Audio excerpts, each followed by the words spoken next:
Everyone, me doctor Sheetal, homeopathic physician and nutritionist. तर आज आपण डायबिटीजची लक्षणे बघणार आहोत. लास्ट व्हिडिओमध्ये आपण डायबिटीजची डेफिनेशन बघितली. डायबिटीज म्हणजे काय, रक्तामध्ये शुगर वाढण्याचे कारणे काय काय बघितले, त्यानंतर त्याचे टाईप्स बघितले.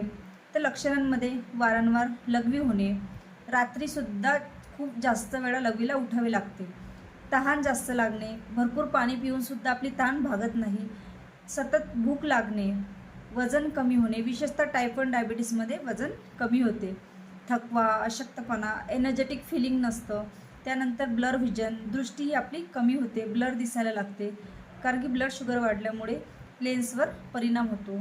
एखादी जखम झाली असेल तर हाय ब्लड शुगरमुळे ती जखम लवकर भरून येत नाही. तसेच वारंवार संसर्ग म्हणजे वारंवार इन्फेक्शन होण्याचे चान्सेस वाढतात, जसे की त्वचेचे इन्फेक्शन होऊ शकते, urine infection, fungal infection etcetera. तळहातांना तळपायांना मुंग्या येणे, आग होते, जळजळ होते, कारण त्याचा डायबिटीजचा आपल्या नसांवर परिणाम होतो. तसेच मधुमेहाची म्हणजेच डायबिटीजचे कॉम्प्लिकेशन्स काय असतात.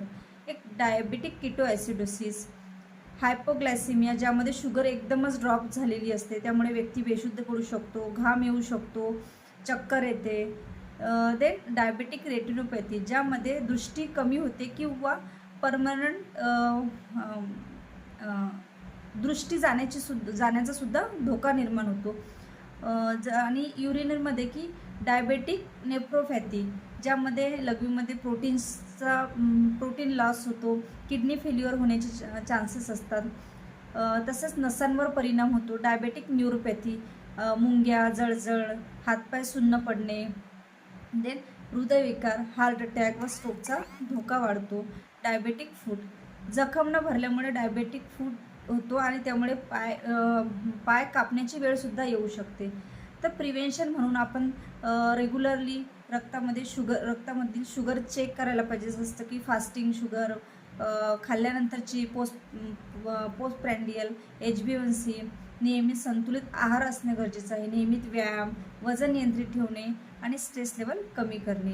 यासाठी आपल्याला होमिओपॅथीसुद्धा खूप चांगल्या प्रकारे हेल्प करू शकते.